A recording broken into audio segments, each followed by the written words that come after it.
Hey guys नमस्कार, आप लोगों का टॉप 10 क्लासेस के प्यारे से यूट्यूब चैनल पर स्वागत है। तो गाइस आज की लेक्चर में बात होने वाली है कक्षा 12 की भौतिक विज्ञान की।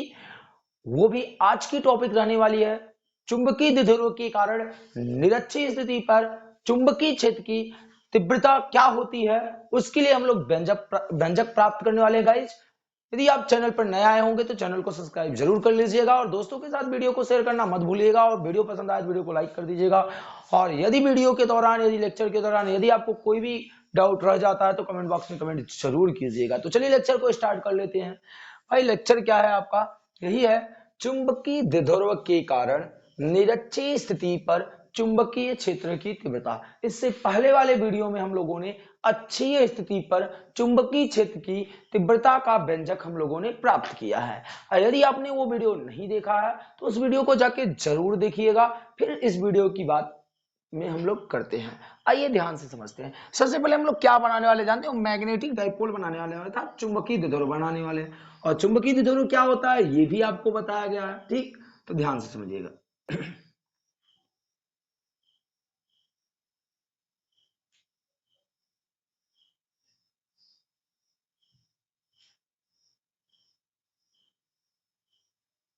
ये कोई चुंबक हो गया, जिस चुंबक में दो ध्रुव हो गए, एक एन हो गया और एक एस हो गया। ठीक, इन दोनों चुंबक के ध्रुवों को मिलाने वाली रेखा को प्रभावी लंबाई कहते हैं, जिसे हम लोग 2L से व्यक्त करते हैं। किससे व्यक्त करते हैं? 2L से व्यक्त करते हैं। इस चुंबक के ध्रुव का ये कोई मध्य बिंदु हो गया, इस चुंबक के ध्रुव का कोई मध्य बिंदु O है।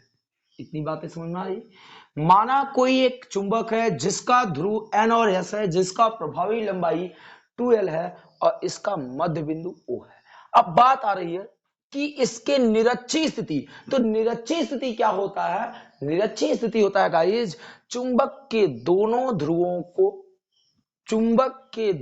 ध्रुवों को मिलाने वाली रेखा पे खींचे गए लंब, रेखा पर खींचा गया लंब द्विध्रुव की निरक्षीय स्थिति कहलाती है। एक बार और ध्यान से समझिएगा, इस चुंबक के दोनों ध्रुवों को मिलाने वाली रेखा पर खींची गई लंबवत कोई भी रेखा, ये लंबवत जो ये मार्कर है, लंबवत खींची गई कोई भी रेखा, कहीं भी कोई रेखा इस द्विध्रुव की निरक्षीय स्थिति कहलाती है। अब हम क्या करेंगे, इस चुंबक के ध्रुव पर एक मध्य बिंदु O पर एक लंब खींच देंगे जो कि इस चुंबक का निरक्षीय स्थिति होगा, जो कि इस चुंबक का क्या होने वाला है? निरक्षीय स्थिति होने वाला है। चलिए एकदम हम लोग जो है एक लाइन खींचने के लिए तैयार हैं। एक लाइन की रचना कर देते हैं। ठीक, थोड़ी टेढ़ी मेढ़ी हो जा रही लाइन, एक बार पुनः इसको प्रयास करते हैं हम लोग। चलिए, तो ये कोई चुंबक का जो है निरक्षीय स्थिति हो गया। अब ये चुंबक के ध्रुव से चुंबक के मध्य बिंदु O से ये कोई r मीटर की दूरी पर एक बिंदु P है, जिस पर हमको चुंबकीय क्षेत्र की तीव्रता ज्ञात करनी है। तो जो इतनी बातें हम लोग इधर की तरफ नोट कर लेते हैं। क्या करते हैं, माना कोई एक क्षण चुंबक है,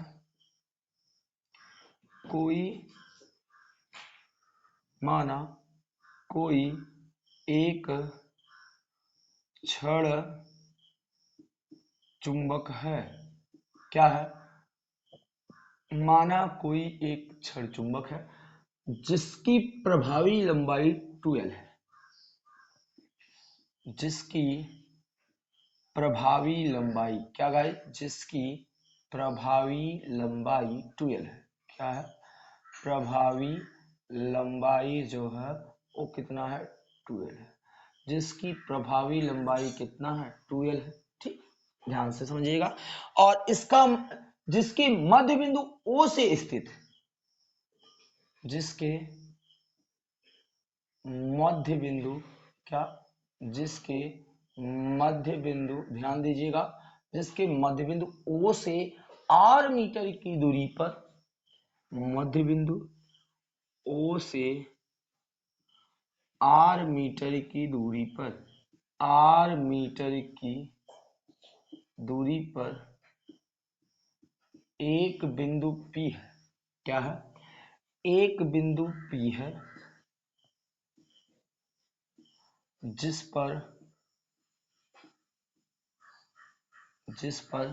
चुंबकीय क्षेत्र की तीव्रता ज्ञात करनी है। क्या ज्ञात करनी है? जिस पर चुंबकीय क्षेत्र की तीव्रता ज्ञात करनी है। चुंबकीय क्षेत्र की तीव्रता, क्या गाइस? चुंबकीय क्षेत्र की तीव्रता ज्ञात करनी है। क्या करनी है? चुंबकीय क्षेत्र की तीव्रता ज्ञात करनी है। इतना लिखने के बाद आपका जो ये लिखने वाला प्रोसेस होता है ये यहाँ पर समाप्त हो जाता है। अब आप ध्यान से समझिएगा, ये जो O से R मीटर की दूरी पर एक बिंदु P है जिस पे आपको चुंबकीय क्षेत्र की तीव्रता ज्ञात करनी है। अब उस पे आप लोग मान लीजिएगा एक कोई चुंबक का परीक्षण ध्रुव है, एक कोई चुंबक का परीक्षण ध्रुव रख देते हैं। मान लेते हैं एक समय के लिए ये n डैश है। क्या है? ये n डैश है। तो ध्यान से समझिएगा गाइज, अब आपको ये बातें जरूर पता होना चाहिए, इतना बातें आपको जरूर पता होना चाहिए गाइज कि यदि ये n डैश ना हो के यदि ये s वाला कोई ध्रुव हो, तो यदि ये कोई s वाला ध्रुव होगा तब क्या होगा? ध्यान से समझिएगा। हम मान लेते हैं इस P पर कोई s डैश ध्रुव है, तो ये s वाला इसे क्या करेगा गाइज? s वाला ध्रुव इसे प्रतिकर्षित करेगा, अर्थात इसे अपने से दूरी की तरफ ठेलने का प्रयास करेगा। तो ध्यान से समझिएगा, s के द्वारा इस पे लगने वाला जो बल होने वाला है, जो लगने वाला जो चुंबकीय क्षेत्र है, s के कारण जो लगने वाला चुंबकीय क्षेत्र है उसकी दिशा किधर होने वाली है, उस बात को जरा सा हम लोग समझते हैं और दिखाते भी हैं। आज लाइनें बहुत टेढ़ी हो जा रही हैं गाइस, कोई बात नहीं,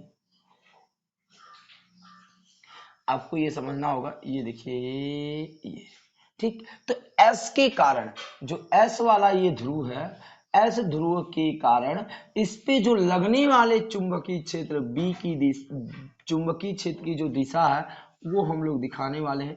ये देखिएगा थोड़ा सा, ये भी एक मिनट के लिए, एक मिनट, ये चुंबकीय क्षेत्र ये हो गया ना, तो ये चुंबकीय क्षेत्र S के कारण मान लेते हैं ये चुंबकीय क्षेत्र क्या है? B1 है। ध्यान से समझना, अभी पूरा के पूरा आपका जितना यहाँ पर डाउट है सारा डाउट हम लोग क्लियर करके ही जाएंगे। जब क्लियर हो जाएगी तभी आज की लेक्चर समाप्त होने वाले हैं। देखिए क्या करा कि S ध्रुव के कारण इस S डैश पर, S डैश भी तो इसी का एक ध्रुव है, ये दोनों क्या हो गए? सजातीय ध्रुव हो गए। आपने पढ़ा है सजातीय ध्रुव एक दूसरे को हमेशा दूर की तरफ ठेलते हैं, तो यस वाला ध्रुव इसको इधर की तरफ ठेलने का प्रयास करेगा, तो इसके द्वारा जो लगने वाला चुंबकीय क्षेत्र है उसकी दिशा इधर की तरफ हो जाएगी। क्या इतनी बातें आपको क्लियर हो रही है गाइस? अब हम बातें करते हैं जो यन वाला ध्रुव है। आप तो जानते हैं ये जब इसको प्रतिकर्षित कर रहा है तो यन वाला इसे आकर्षित कर लेगा। तो यन वाला जो ध्रुव है, यन वाला जो ध्रुव है वो एन वाला ध्रुव इसे क्या करेगा? इसे अपनी तरफ आकर्षित करने का प्रयास करेगा। तो एन के द्वारा जो लगने वाले चुंबकीय क्षेत्र है उसकी दिशा हो गई ये, यन के द्वारा लगने वाले चुंबकीय क्षेत्र की दिशा क्या हो गई? ये वो मान लेते हैं हम लोग B2 मान लेते हैं। क्या मान लेते हैं गाइस? B2 मान लेते हैं। क्या इतनी बातें आपको क्लियर हो रही है? क्या इतनी बातें आपको क्लियर हो रही है? ऐसा आप लोगों ने पार्ट 1 और पार्ट 2 में दोनों जगह पढ़ा है, अच्छी स्थिति और निरक्षी स्थिति को। तो ध्यान से समझिएगा, S के कारण जो चुंबकीय क्षेत्र B1 की दिशा प्राप्त हुई वो उधर की तरफ है, और N ध्रुव के कारण जो चुंबकीय क्षेत्र की तीव्रता है वो इस तरफ है। तो देख पा रहे हैं B1 और जो B2 है, जो P पर B1 और B2 चुंबकीय क्षेत्र लग रहा है, न तो वो एक दूसरे के विपरीत है। यदि एक दूसरे के विपरीत होते तो सदिश को आपस में घटा देते। न तो दोनों एक दिशा में है, अगर एक दिशा में होते तो हम लोग दोनों को जोड़ देते। न तो दोनों एक दिशा में है, न तो दोनों एक दूसरे के विपरीत है। अब मैटर आ गया भाई, करे क्या? कुछ नहीं करना है यारो, बस केवल क्या करना है, इसका जो है विभाजन कर दीजिए, क्षैतिज घटक और ऊर्ध्वाधर घटक में सदिशों का वियोजन कर दीजिए। तो चलिए सदिशों का वियोजन करते हैं क्षैतिज घटक और ऊर्ध्वाधर घटक में। जैसे ये कोई सदिश ए रहता है, ये कोई सदिश ए है और इस सदिश का मुझे वियोजन करना है, तो इस पे एक लंबवत रेखा खींच देंगे और एक इसी पे क्षैतिज रेखा खींच देंगे। क्षैतिज रेखा को x कहते हैं और ऊर्ध्वाधर रेखा को y कहते हैं। क्षैतिज रेखा को x cos थीटा लिखेंगे और ऊर्ध्वाधर रेखा को यहाँ a cos थीटा होगा क्योंकि सदिश a है आपका, और ऊर्ध्वाधर लाइन को लिखेंगे a sin थीटा। फिर से एक बार ध्यान से समझिएगा, इस क्षैतिज ये जो सदिश ए है इसका वियोजन होगा कास के रूप में a cos थीटा और यहाँ ऊर्ध्वाधर लाइन के रूप में a sin थीटा। तो इस प्रकार हम लोग सबसे पहले B1 सदिश का वियोजन करने वाले हैं। चलिए B1 सदिश का वियोजन करने के लिए सबसे पहले हम लोग क्या करते हैं, एक लाइन खींचते हैं और जो भी लाइनें होती हैं वो सारी लाइन आप डॉट डॉट से दिखाएंगे और एक लाइन हम लोग इधर की तरफ खींच देते हैं। ध्यान से देखिएगा, ये एक लाइन हम लोगों ने इधर खींच दिया। तो अब आप देख पा रहे होंगे कि जो ये आपकी ऊर्ध्वाधर लाइन हो गई और ये आपकी क्षैतिज लाइन हो गई। तो ये जो क्षैतिज लाइन है अगर हम लोग इनको डॉट डॉट करके मिलाएं तो ये कुछ ऐसे करके आने वाले हैं। तो ये जो लाइन होगी आपने अभी पढ़ा था, क्षैतिज वाले को हम cos थीटा से दिखाते हैं, तो यहाँ तो B1 है ना, तो B1 क्या हो जाएगा, cos थीटा हो जाएगा। और जो है ये जो ऊर्ध्वाधर लाइन है, ऊर्ध्वाधर लाइन को तो हम लोग किससे दिखाते हैं, ऊर्ध्वाधर लाइन को तो हम लोग साइन से दिखाते हैं, तो ये B1 साइन थीटा हो जाएगा। क्या इतनी बातें क्लियर हुई? केवल अभी हम लोगों ने B1 का वियोजन किया है। यदि आपको यहाँ पर नहीं दिखाई पड़ रहा है तो B1 वाला सदिश आपका ऐसे है, तो इसको हम लोगों ने ऊर्ध्वाधर लाइन खींच लिया है, इसे हम लोगों ने क्या मान लिया है, ऊर्ध्वाधर लाइन, और इसे हम लोगों ने क्या मान लिया है, क्षैतिज लाइन। और इसके परिणामी को जहां मिलता है वहीं हम लोग जानते हैं ये सदिश B1 है, तो ये हो जाएगा B1 cos थीटा और ऊर्ध्वाधर लाइन हो जाएगा B1 sin थीटा। क्या आपको इतनी बातें क्लियर हो रही हैं? इसी प्रकार वहां पर वियोजन किया गया है। अब पारी है B2 का वियोजन करने के लिए। तो जो B2 है वो सदिश कुछ आपका इस प्रकार है। अब इसका जब वियोजन करोगे तो ऊर्ध्वाधर लाइन ये होगी, ध्यान दीजिएगा, ये ऊर्ध्वाधर लाइन होगा, ये y होगा और ये आपका x होगा। तो इसका वियोजन करने के लिए हम लोग क्या करेंगे गाइस, ये परिणामी इनका इनसे डॉट डॉट करके मिला देंगे। तो यहाँ जो आएगा वो B2 sin थीटा होगा और जो यहाँ आएगा वो B2 cos थीटा होगा।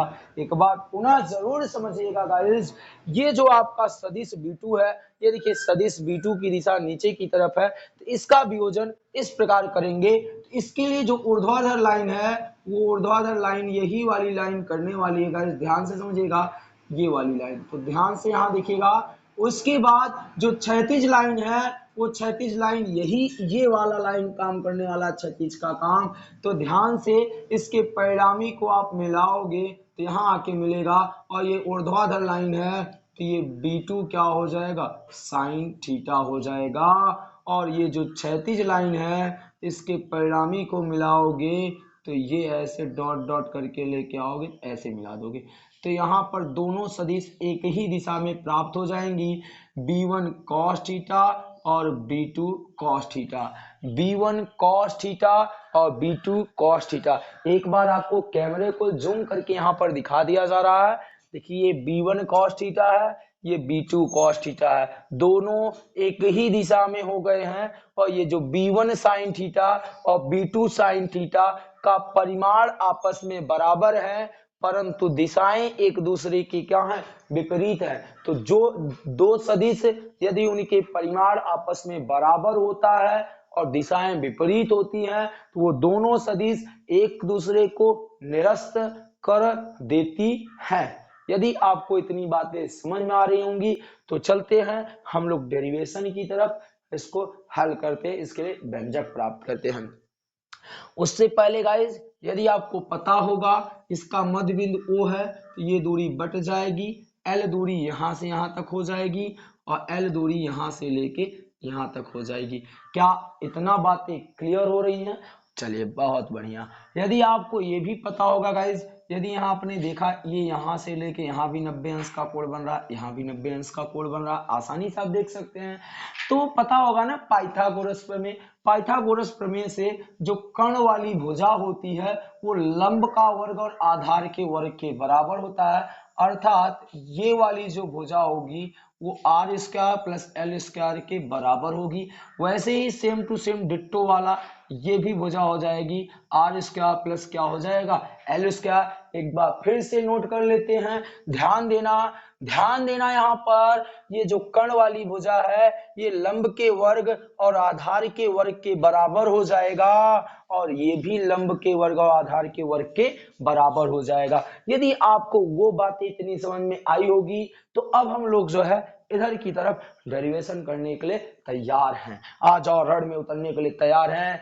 b1 साइन थीटा और b2 साइन थीटा एक दूसरे के विपरीत हैं, अतः ये एक दूसरे को क्या कर देंगे, निरस्त कर देंगे। तो ये लाइन हम लोग जरूर लिखते हैं। चलिए, चूंकि क्या लिखेंगे, ध्यान से देखिएगा, b1 साइन थीटा और b2 sine theta, b2 sine theta के परिमाण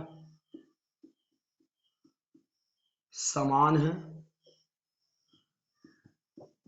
के परिमाण क्या है, समान है, क्या है, समान है, और वह दिशा विपरीत है, वह दिशा क्या है, विपरीत है, दिशा क्या है, विपरीत है, दिशा क्या है गाइस, विपरीत है।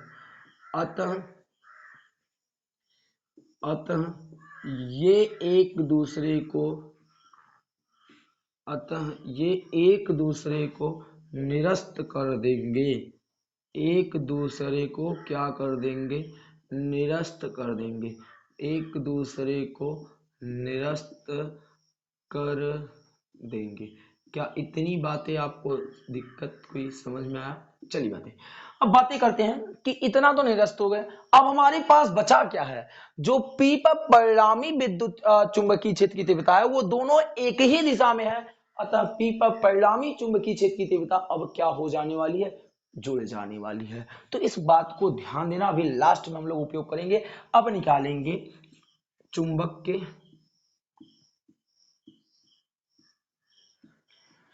एस ध्रुव के कारण, एस ध्रुव के कारण बिंदु P पर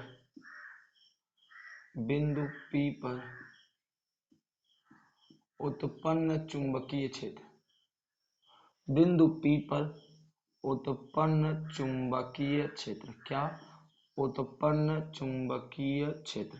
चलिए, उत्पन्न चुंबकीय क्षेत्र क्या है, B1 है, क्या है, B1 है।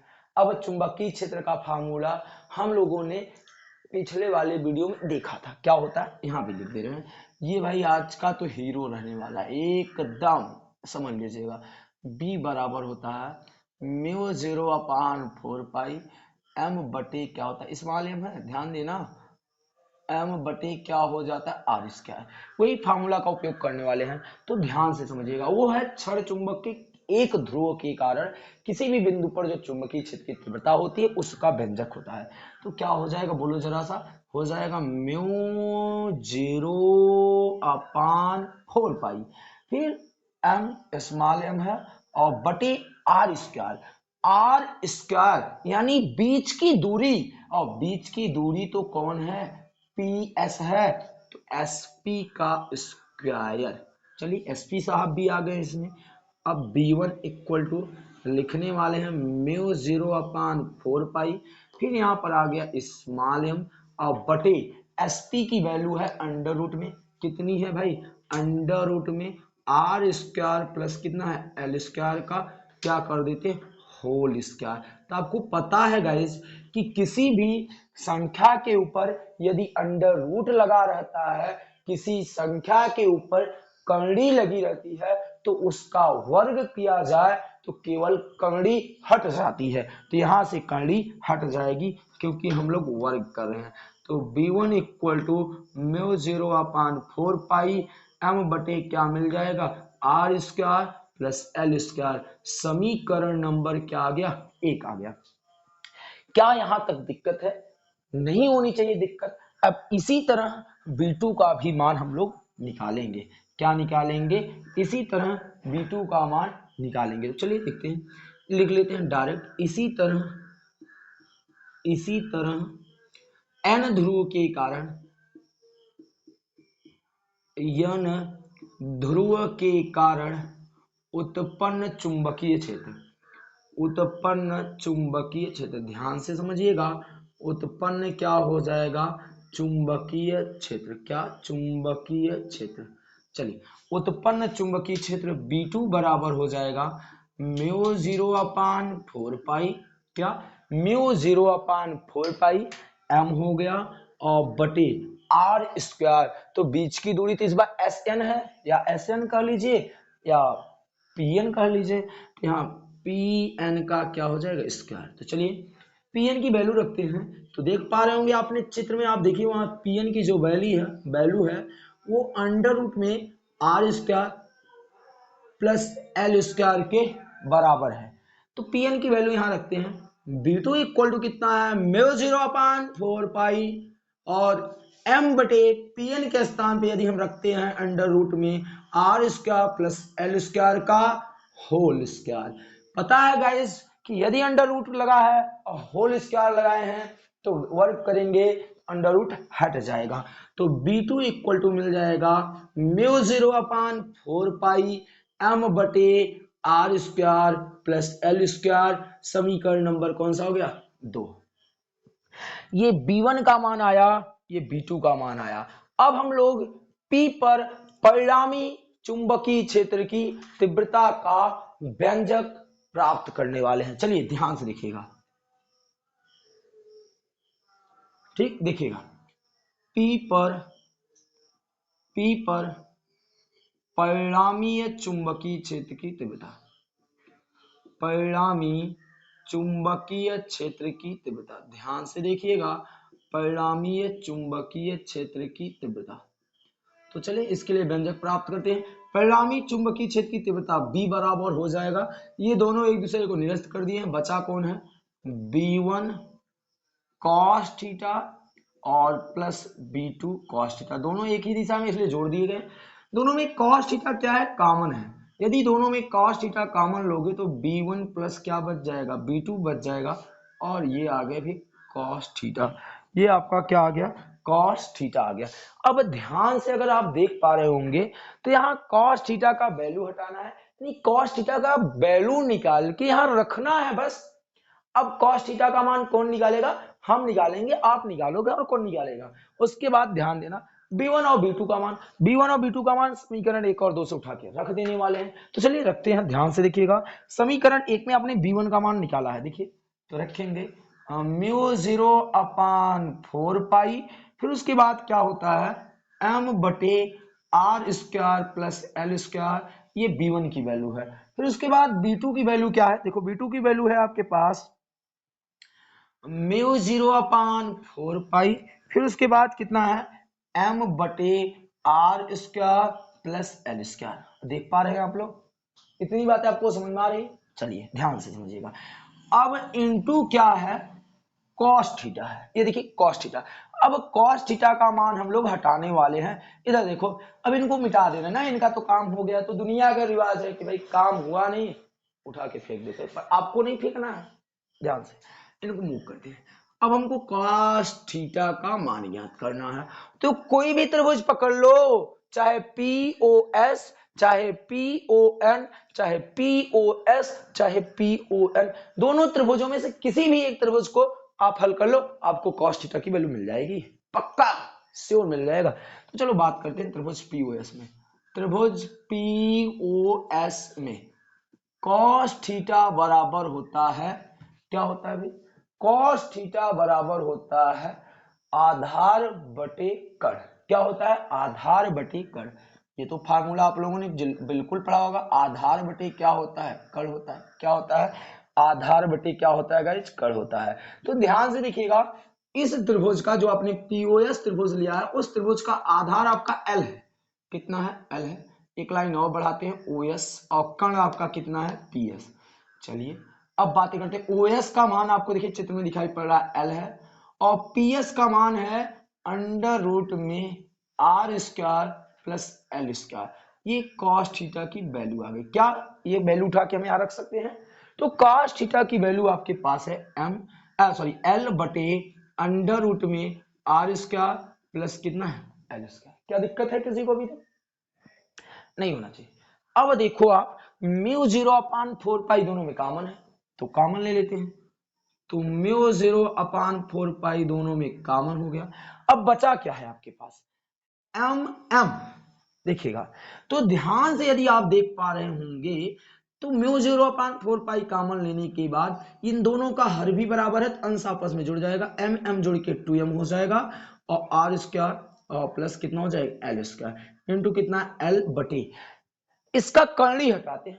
इसका कर्ली हटाओगे तो इसकी पावर 1/2 लग जाएगा। किसी का भी कर्ली हटा दो उसका पावर 1/2 लग जाएगा। तो भाई साहब जैसे मैंने कहा ना कि अंडर रूट एक्स को हटाओ कर्ली हटाओगे तो एक्स की पावर 1/2 लगेगा। अंडर रूट वाई को हटाओगे तो वाई की पावर 1/2 लगेगी। मतलब किसी का भी कर्ली हटाते हो तो पावर 1/2 लग जाता है। इस बात को अपने दिमाग में बैठा लो। तो भाई इसको हटाएंगे तो R square plus L square के पावर क्या लग जाएगा 1/2। तो चलिए गुणा कर देते हैं। अब हम इनसे गुणा करते हैं थोड़ा सा व्यवस्थित रूप से गुणा करते हैं। तो म्यू 0/4 फिर यहां से m इंटू कितना हो जाएगा m इंटू 12। अरे भाई 2ml वैसे भी होगा ऐसे भी 2ml होगा ये तो आपको पता होना चाहिए। और बटी क्या हो जाएगा ध्यान से R square plus L square के पावर क्या 1 लिख सकते हैं और इधर R square plus L square power 1/2 लिख सकते हैं। चलिए आगे बढ़ाते हैं इनको। अब आपको पता है जो ये स्मॉल m इंटू 12 है वो किसको बताते हैं? वो बताते हैं चुंबकीय द्विध्रुव आघूर्ण को। चुंबकीय द्विध्रुव आघूर्ण जिसे हम लोग कैपिटल M से व्यक्त करते हैं। इतनी जो ये आई है ये चीज ये कैपिटल M को व्यक्त करती है। किसको व्यक्त करती है? कैपिटल M अर्थात चुंबकीय द्विध्रुव आघूर्ण। उसके साथ में हम लोग कैपिटल M रख सकते हैं। चलिए रखते हैं म्यू 0/4 यहाँ कैपिटल M आ जाएगा। अब लास्ट स्टेप हल होने वाला ध्यान से देखिएगा क्या है। इसका पावर 1 और इसका पावर 1/2 आधार बराबर है और जब आधार बराबर होता है तो बहुत बचपन में हम लोगों ने पढ़ा है कि उनके घात आपस में जोड़ दिया जाता है। तो जैसे आपने ये बचपन में पढ़ा होगा कि x की पावर 2 है और x की पावर 3 है तो इनका घात जुड़ जाता है। 3 और 2 जोड़ दोगे तो 5 हो जाएगा। इसकी वैल्यू आप लिखोगे x घाते 5। समझ में आ रहा है? इसको मूव करते क्योंकि ये बीच में आ गए इनका कोई काम यहाँ नहीं। चलो अब देखो तो 1/2 और 1 जब जोड़ोगे तो 3/2 आएगा। तो अब इनका हो जाएगा R square plus L square के पावर कितना हो जाएगा भाई 3/2। तो ये जो चुंबकीय क्षेत्र की तीव्रता होती है निरक्षीय स्थिति पर उसका व्यंजक प्राप्त हो जाता है।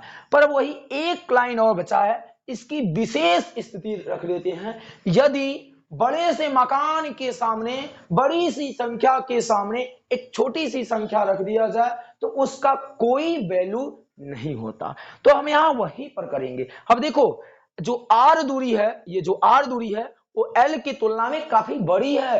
एल बहुत छोटी दूरी है तो एल का हम लोग उपेक्षा कर देंगे। एल को नगण्य मान लेंगे। तो लास्ट लाइन यहां पर लिख रहे हैं गाइस थोड़ा सा आप कष्ट जरूर कीजिएगा। ये चूंकि आर काफी बड़ा है आर काफी बड़ा है एल से तो एल की उपेक्षा कर देंगे। क्या कर देंगे? एल की उपेक्षा कर देंगे। लगभग एल क्या हो जाएगा 0 हो जाएगा। तो इस फार्मूले में क्या आ जाएगा b इक्वल टू म्यू 0/4 उसके बाद कितना है ध्यान से देखिएगा m कितना है m बटे ये जब 0 हो जाएगा l की वैल्यू 0 हो जाएगी तो आपके पास क्या बचेगा? देखो आपके पास क्या बचने वाला है? आपके पास बचने वाला आर स्क्वायर के पावर 3/2। 2 से 2 क्या हो जाएगा? कैंसिल हो जाएगा। तो लास्ट वाला जो व्यंजक प्राप्त होगा b equal to mu 0/4 m बटे आर क्यूब। ये जो लास्ट वाला व्यंजक प्राप्त हुआ यही तो आपका क्या है भाई निरक्षीय स्थिति का सूत्र है। ये ध्यान से यहाँ L को 0 करके L को 0 किए तो आपका ये L 0 हो गया। इसका कोई मतलब नहीं 3 का गुणा इनसे हो जाएगा तो 2 2 से कैंसिल हो जाएगा। तो इस प्रकार आपका व्यंजक प्राप्त हो जाता है। तो गाइस इसका आप एक स्क्रीनशॉट ले लीजिएगा, ठीक। और उम्मीद करते होंगे कि आज की वीडियो आपको जरूर पसंद आई होगी और जरूर समझ में भी आया होगा। और कहीं भी अगर कोई डाउट रह गया होगा, अगर मैं समझाने में कहीं भी यदि आपको कोई कमियां छोड़ा होगा, तो कमेंट बॉक्स में कमेंट जरूर कीजिएगा दोस्तों। और यदि वीडियो आपको पसंद आती है तो वीडियो को लाइक और शेयर करना मत भूलिएगा गाइज। तो मिलते हैं आपको नेक्स्ट लेक्चर में, तब तक के लिए वीडियो देखिए और एंजॉय कीजिए और पढ़ते रहिएगा guys. Thank you all student. जय हिंद, जय भारत।